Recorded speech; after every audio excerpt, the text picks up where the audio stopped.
इसी तरह की और वीडियोस सुनने और देखने के लिए हमारे चैनल को सब्सक्राइब करें। बिस्मिल्लाहिर्रहमानिर्रहीम। अस्हाब फ़ील। हुज़ूर अकरम सल्लल्लाहु तआला अलैहि वसल्लम की पैदाइश से सिर्फ 55 दिन पहले यमन का बादशाह अबरहा हाथियों की फ़ौज लेकर काबा ढहाने के लिए मक्का पर हमला आवर हुआ था। इसका सबब ये था कि अबरहा ने यमन के दारुस सल्तनत सनआ में एक बहुत ही शानदार और आलीशान गिरजाघर बनवाया और ये कोशिश करने लगा कि अरब के लोग बजाय खाने काबा के यमन आकर इस गिरजाघर का हज किया करेंगे।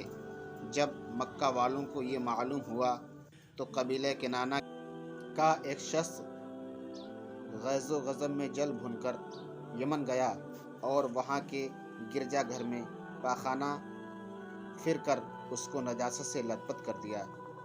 जब अबरहा ने यह वाक़या सुना तो वह तैश में आपे से बाहर हो गया और खाना काबा को ढहाने के लिए हाथियों की फ़ौज लेकर मक्का पर हमला कर दिया और उसकी फ़ौज के अगले दस्ते ने मक्का वालों के तमाम सामान, ऊँट और दूसरे जानवरों को छीन लिया।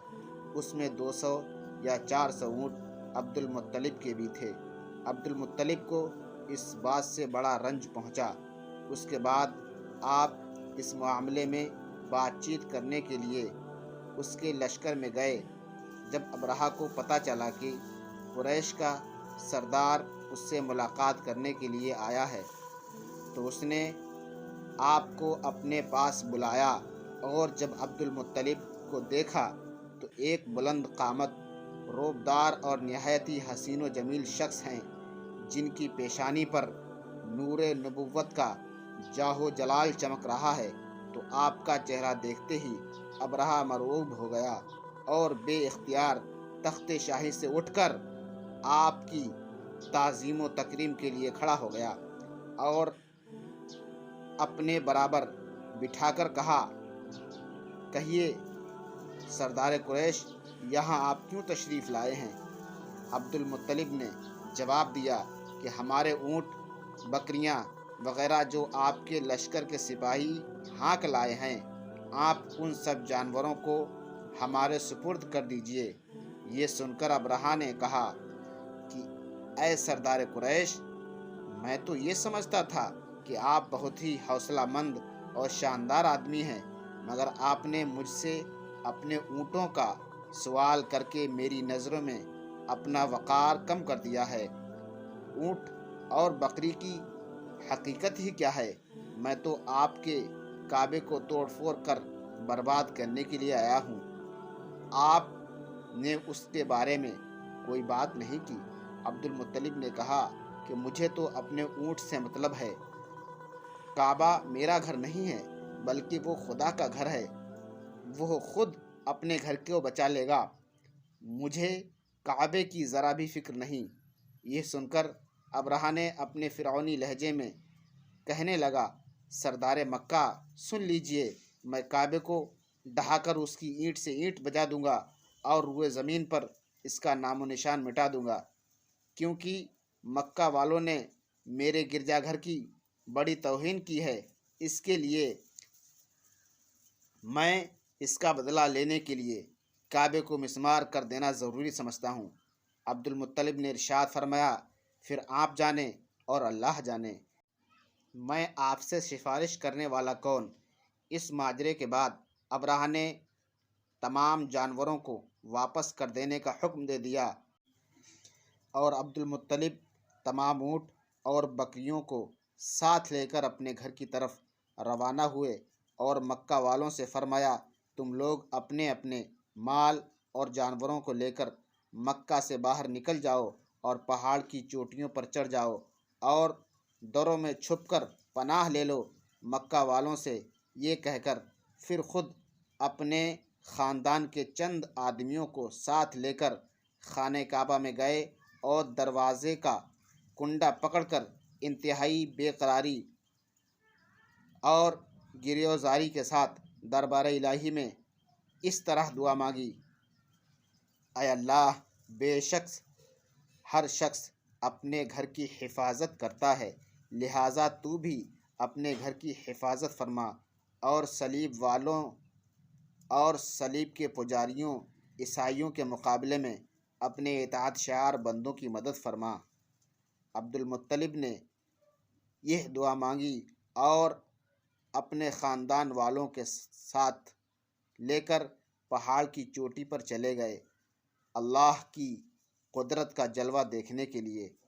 ابرہہ جب صبح کو کعبہ ڈھانے کے لیے اپنے لشکر جرار اور ہاتھیوں کی قطار میں آیا اور مقام مغمس میں پہنچا تو خود اس کا ہاتھی، جس کا نام محمود تھا، ایک دم بیٹھ گیا اور بہت کوشش کی اور بار بار للکارا مگر ہاتھی نہیں اٹھا۔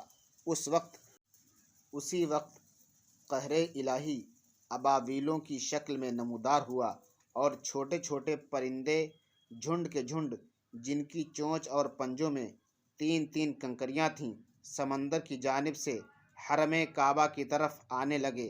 ابابیلوں کے لشکروں نے ابرہہ کی فوج پر اس زور و شور سے پتھر برسانا شروع کر دیا کہ آنن فانن میں ابرہہ کے لشکر اور اس کے ہاتھیوں کے پرخچے اڑ گئے۔